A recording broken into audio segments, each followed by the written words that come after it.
Hello everyone, welcome to the portrait painting course, and in this first lesson we're going to be talking about drawing, somewhat paradoxically, but the drawing is really going to be a foundational base that we're going to use to start painting on. So it's very important to have a good grasp on why you're using certain lines and really what to think about when you're placing anything really, but now we're going to be specifically focusing on actually drawing portraits. And so one thing that I really want to start off with that is very fundamental and somewhat obvious is that when you draw lines in a drawing, you're not really translating what is seen in reality. You're using them as shorthands or as symbols for something. So that in reality, let's say, and if this was an actual 3D render or a painting, this line would not actually be a line. It would represent a difference between two colors, and this line as well wouldn't be a line, but it would represent an overlapping,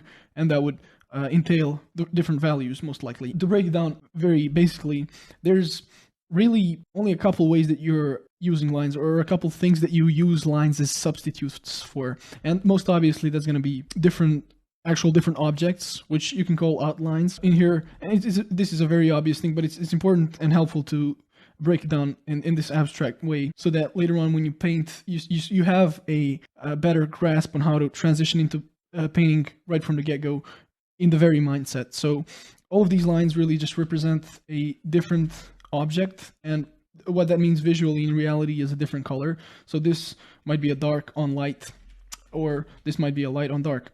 But regardless, these are just different colors and or different objects. So that would be an outline. And then another sort of subsection of an outline could be an overlap. So this is not necessarily a different object, the nose, but it is a different form placed on top of the big face form. And at this point, there is an overlapping where the form doesn't just transition, but it's also in front of another form and it obstructs something else.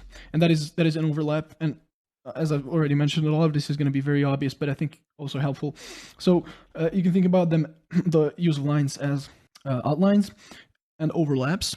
And then apart from that, and those two could be grouped together, apart from that, you're going to have cross contours. And those are going to be lines that are within a given object or a form that describe the form in a certain way. So a lot of the lines that I have in here, for example, these ones, some of these ones going around, a lot of the wrinkles and this hashing here, for example, a lot of them are cross contour lines that go across the form, as the name suggests, and that indicate what the form is actually like. So you can imagine them just as a sort of 3D model with a wireframe.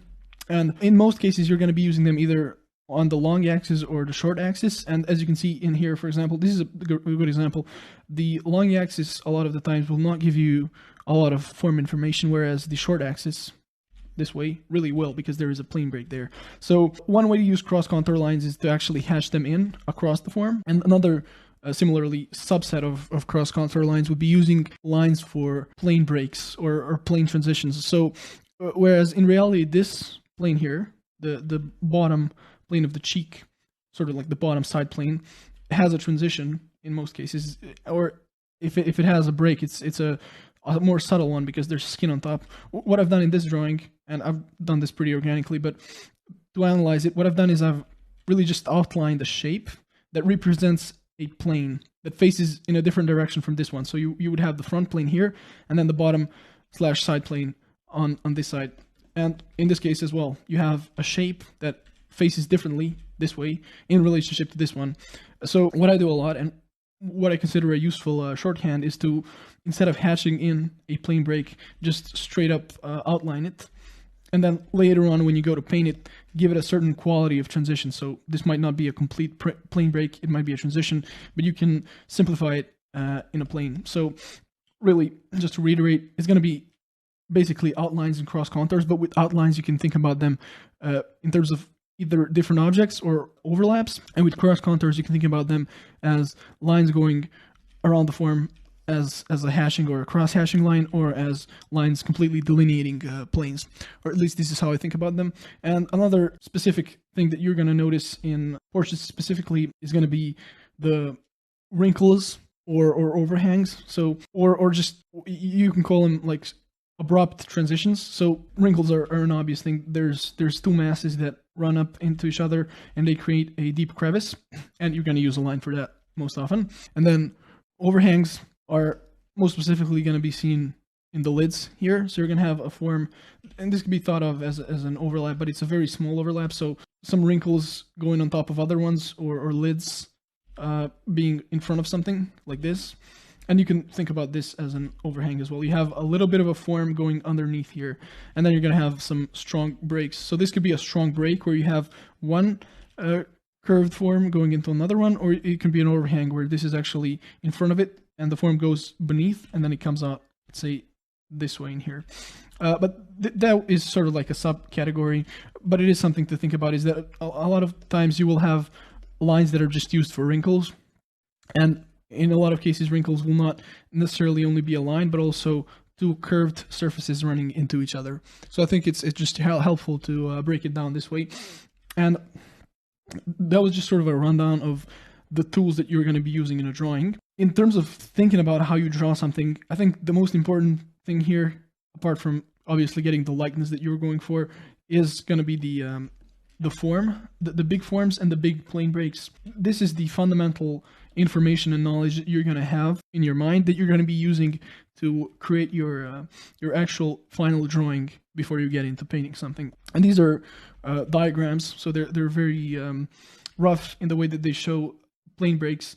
But what I thought would be useful and helpful, apart from analyzing what I have in here, I'll do that after I do this. I thought it would be useful to actually do a drawing on top of this plane breakdown, because really this is a fundamental set of informations based on anatomy that you're going to have within your mind that is like a prerequisite for actually drawing something well with line art. But I thought given this knowledge as a base, it would be helpful to actually go in and draw out what a line art for this might look like. And as I do it, talk a little bit about what kind of different lines or different classifications of lines I'm using here to represent different things. To start off with something very obvious and basic, within the image here, you're really going to have one object overlapping the background. That is a whole face. So I can just draw in an outline for a start.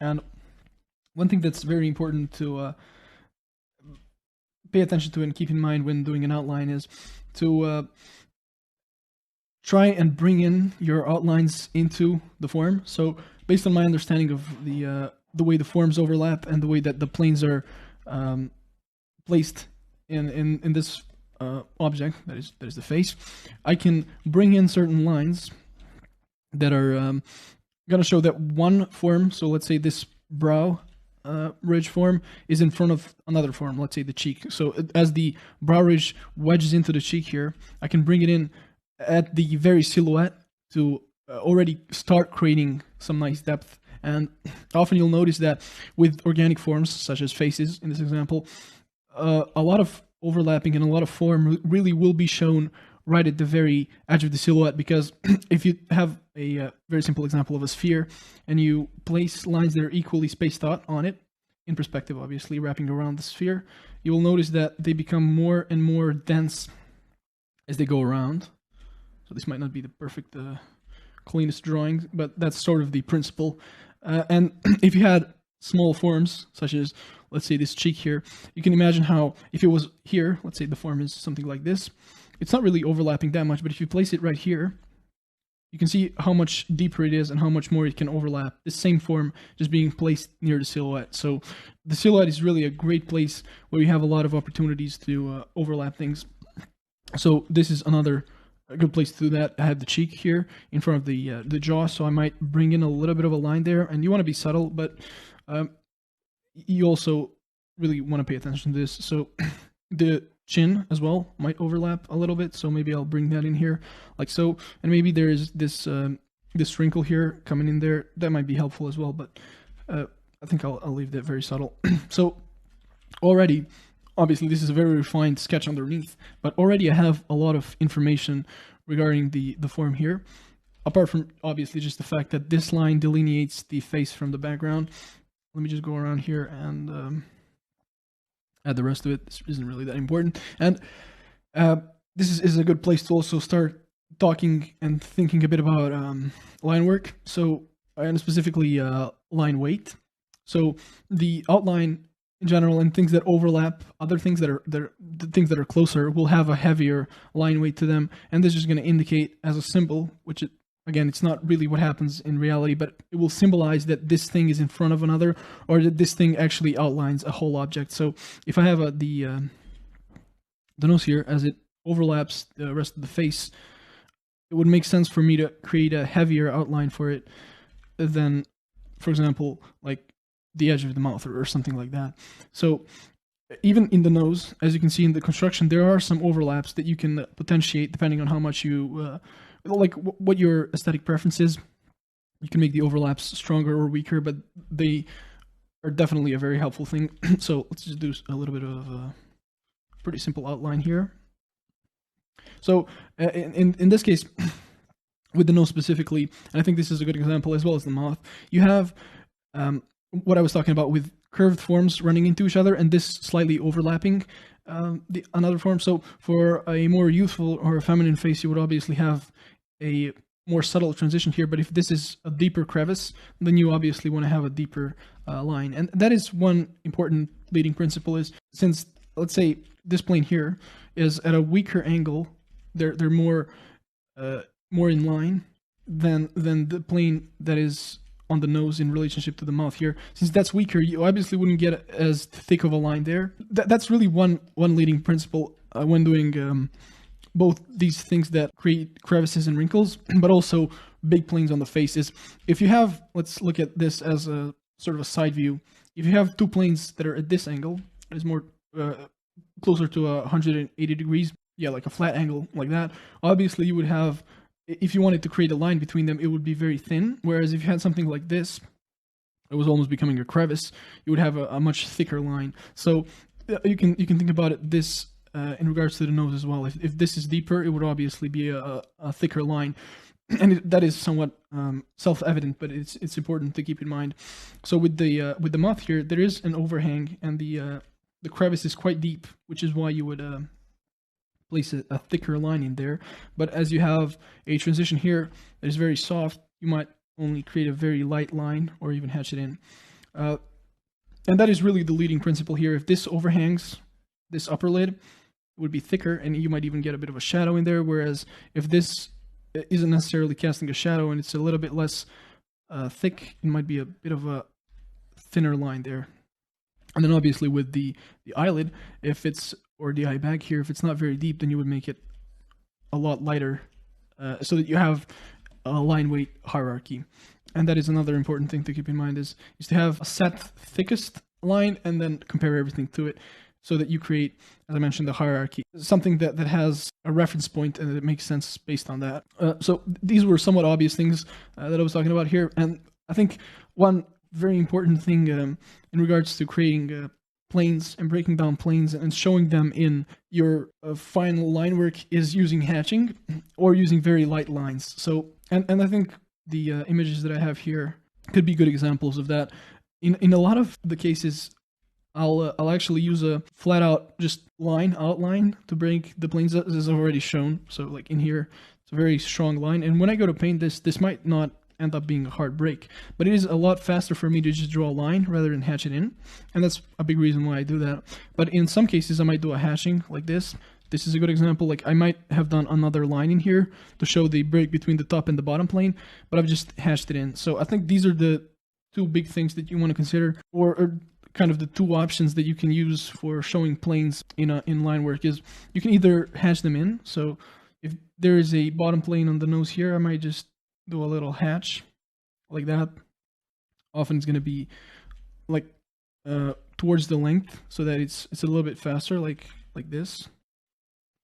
This is just faster to do because it's longer lines. Or you might do it over the form. So let's say I want to create a bit of a break here to show where this temporal line is. I might go over the form like this, and that way I will show the break, but it's going to be subtle enough, and it will indicate that the break is softer. It's not just a full out corner like that. So like with these breaks here that are very subtle, you might just do pretty light and subtle lines like that. So like in here, for example, you can do that. Whereas in here, if you have a bit of a tighter, stronger break, or even an overhang, then you might do a line, just like a full line. So in here, I might hatch again. And those are really the guiding principles. And this was very analytical. In reality, and when you practically work, a lot of this thinking is gonna become second nature and is gonna be absorbed, so that you apply it, but a lot more organically. So the way that I was analyzing this, that was very strict, isn't really necessarily the way that I actually paint in my or draw in my my faces. But all of the leading principles that I talked about are there to a more or a lesser degree, and then they're also mixed in with some organic randomness. So, for example, this is a good way to the way that I use lighter, not necessarily too much thinner, but lighter lines to indicate plane breaks. And it also a good place to show that I use a thicker line weight on the outlines and on the overhangs, the overlaps, a lot of a lighter line weight for the plane breaks. And I'll sometimes use a bit of hashing. In these examples, really, though, I just use the lines. So it's a lot of it is a stylistic preference, but you can go either way. Just know that in a lot of cases, a line like this will be quicker to do than if I was to go in and do a full hash there. So you might do a line for your rough blocking, and then if you want to polish up the drawing a little bit more, then you can go in and actually hatch it. That's really everything there is to it, apart from perhaps another element that you can add, and that is the occlusion shadows. And the occlusion shadows really are just deep shadows in crevices where there is no ambient light. Because of occlusion shadows being based on ambient light, you don't necessarily have to think too much about the light direction when doing occlusion shadows. So let's say here, for example, with this strong overhang of the brow ridge, I can just guess that there's going to be less bounce and ambient light going in there. So I might do a thicker, sort of a triangular shape. It's often going to end up being like a long triangle like this. I can do that in there and indicate that there's a deeper occlusion shadow in there, just as I could do it perhaps in here. I can just sort of take it as a given that in these deep crevices there's going to be more shadow. So like in here, for example, in this corner, and in here, even though this is a bit more based on the light direction perhaps, all throughout I've added these occlusion shadows, and they're helpful both for a bit of a light illusion, but also to punctuate the line art and make it a little bit easier to read, because they're sort of like small accent points. So you see me doing that throughout here. That is really the thinking behind, at least the way I do line art in my portraits, when I'm not really thinking about the light direction. When you think about the light direction, a lot of the same principles are going to apply, but you might start actually hatching in. Well, first of all, you might start actually thinking about where the terminator is, the edge between the light and shadow. So if I was to start considering the light direction on this portrait from the very get-go, I would do it a little bit differently. First of all, in the line weight, I would make this lighter on the side of the light and darker on the side of the shadow. That's already going to give a bit of a light illusion from just the lines. But then further, a good thing to start thinking about once you already leaned the portrait in, before you actually start painting, is where the terminators are. So what I have here are just plane breaks. And when you think about the terminator, it's really a matter of at which plane break does one plane stop facing the light so that it becomes shadow, or really what plane breaks will create my terminator. So since I already have this plane break, I might say that this could be, so let me just sort of do a mock-up of this here. This might be my terminator. So I would just make that a little bit stronger, and I would bring that throughout the whole image. So I would find the terminator on the nose here, perhaps, throughout there, and then I would just map in my shadows, and I could do that pretty lightly. So let's say that it's going to cast something like this. The nose is going to cast somewhat of a shadow. Well, it's going to cast a pretty big cast shadow, I guess, like that, somewhat like that. And then maybe I can add another shape in there, and maybe a cast shadow shape in here. And based on the light direction, I might also add a bit of a deeper occlusion shadow in some places. So maybe like in there, maybe in here, a lot more than on the other side. But I think the main thing that's going to carry the light effect without actually adding shadows and blocking that stuff in is going to be having lighter line weight on one side. And then as you start thinking about the shadows, you can already organically start mapping in and perhaps even hatching in lightly where your shadows are going to be. So that's really the only difference with the way that I would approach the line art if I was considering the light direction from the get-go. It's really the same principles of using lines for different lines for different purposes, but they're just sort of mixed in with. I'm already thinking about planes, but now I'm also thinking about which planes are in shadow completely. So that perhaps you would delineate those planes a little bit more strongly, and then where there are plane breaks that are facing away from the light. So, for example, maybe this plane of the cheek that looks a little bit inward, maybe you would potentiate that a little bit more. So maybe there would be a stronger hatch to suggest a half tone right there, perhaps. That is really everything that I think needs to be covered regarding drawing your portraits and preparing them for actual painting. Another note to keep in mind is that everybody's going to have a bit of a different process, and everybody's going to have a different level of finish that they need or that they want for painting. But I think these principles, even though some of them are kind of specific to my style, are pretty broadly applicable. So you will know with experience and also just following these principles when your drawing is figured out enough and when you are ready to start blocking in the shadows. But before that, I actually, for lesson 2, I want to go into local colors, and then the shadows will be placed on top of that. So I don't really consider local color changes, obviously, in the drawing. The drawing is really mainly concerned with the proportions and then the big forms. And the big forms are really what's going to inform where your shadows are. It's very important to think about those fundamentally, think about what the lines represent, and to lay them in very solidly, and to be very certain about them before you actually go into painting the portrait itself. So your assignment for lesson 1 is going to be to do 3 separate drawings focusing on the principles that we discussed in the lesson. And this is going to be somewhat of an intro, both lesson and an assignment, so they don't have to be pristinely clean or anything like that. They can be sort of at this level, but they ought to be obviously applying the concepts discussed and also ready enough so you can choose one of them and use it for the assignment of the next lesson. So good luck and have fun.